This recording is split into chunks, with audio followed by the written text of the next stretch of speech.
અટવા પોલીસે ઝડપી પાડેલા આરોપીના 10 દિવસના રિમાન્ડ બાદ આરોપી સગીર નીકળ્યો હતો, જેને લઈ આરોપીના વકીલે આક્ષેપો કર્યા હતા. અટવા લાઇન્સ પોલીસની ગંભીર બેદરકારી સામે આવી છે, જેમાં 10 દિવસના રિમાન્ડ બાદ આરોપી સગીર નીકળ્યો છે.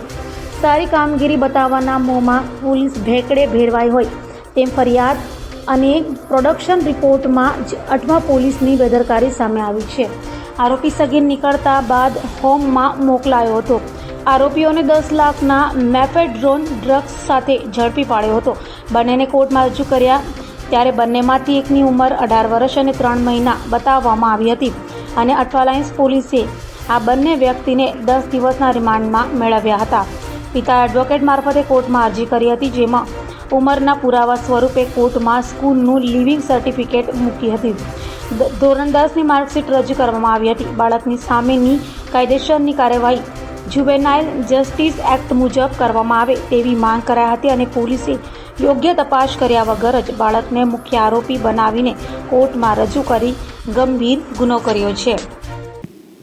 એમાં એવું છે કે પાંડેસરાથી 2 છોકરાઓ એ કોઈ 100 ગ્રામ ડ્રગ્સ લઈને કોઈ ડિલિવરી કરવા જતા હતા અને ત્યાં અઠવા લાઇન્સ પોલીસ સ્ટેશન હદ વિસ્તારમાં કદમપલ્લી વિસ્તારમાં કોઈ જગ્યાએ એ લોકોને ધરપકડ કરવામાં આવી. પછી ત્યારબાદ આજે જે જોઈનાર બાળક છે, બાળ કિશોરના ફાધરને જાણ કરવામાં આવ્યો પોલીસ સ્ટેશન દ્વારા કે તમારા પુત્રને એવી રીતના અટક કરવામાં આવેલ છે.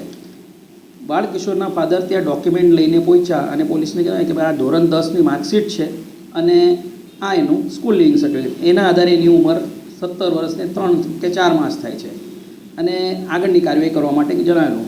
પોલીસે આગળની કાર્યવાહી ન કરતાં એને પુખ્ત તરીકે દર્શાવી નામદાર કોર્ટમાં રજૂ કરીને દિવસ 8ના રિમાન્ડ મેળવી લીધેલા.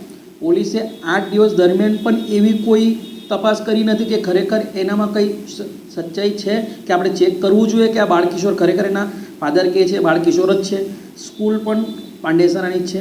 ધોરણ 10ની માર્કશીટ એટલે બોર્ડની એક્ઝામનું માર્કશીટ હતું એટલે ચેક કરવામાં સરળતા રહે. તે પણ ઇન્વેસ્ટિગેશન ઓફિસરે એમની કામગીરીમાં બહુ ગંભીર ભૂલ કરી, જે નામદાર કોર્ટમાં પછી બાળકિશોરના પિતા દ્વારા અરજી કરવામાં આવી. અરજી કરવા જ્યારે નામદાર કોર્ટે બધા ડોક્યુમેન્ટ ધ્યાને લીધા અને એમની એ અરજી પર હુકમ કર્યો અને બાળકિશોરને જુવેનાઇલ જસ્ટિસ બોર્ડમાં રજૂ કરવા માટેનો હુકમ કર્યો.